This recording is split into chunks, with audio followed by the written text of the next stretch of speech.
Charles Bidin, actrice, mannequin sud-africain, est morte à l'âge de 32 ans ce 29 août 2022 à New York. Elle avait connu une reconnaissance internationale grâce à son rôle dans le film qui a décroché la Palme d'Or, Sans filtre, Triangle of Sadness, du Suédois Ruben Östlund. Si est épouvantable, a répondu à l'AFP par courriel une représentante de l'actrice en ajoutant confirmer les informations de TMZ, le média américain de référence sur les célébrités. D'après ce site et Deadline, Charles Bidin est décédé de manière soudaine lundi dans un hôpital new-yorkais. Aucune information n'était disponible sur les causes de son décès, notamment sur une éventuelle maladie contre laquelle elle aurait lutté.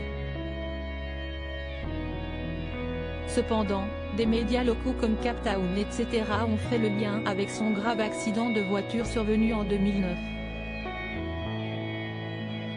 Avec son compagnon de l'époque, Ashton Kutcher, elle avait survécu à un terrible crash.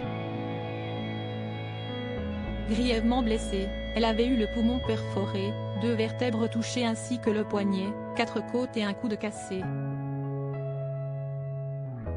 Elle avait fait alors de ses cicatrices une force, les affichant sur le catwalk lors des défilés.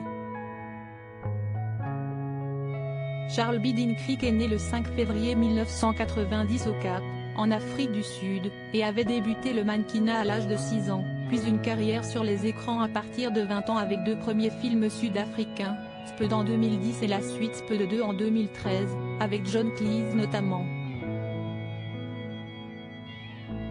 On l'a vu également en 2017 dans un film d'horreur américain, dont Sleep, et, l'année suivante dans Interview avec Dieu.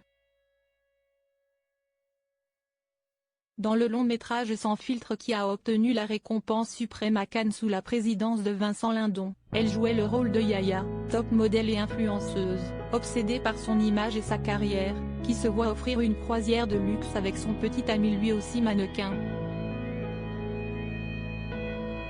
Son compagnon, le mannequin Luc Volker, lui avait adressé un vibrant message au mois de mai après la clôture du Festival de Cannes où il l'avait accompagné, après la victoire du film Sans filtre.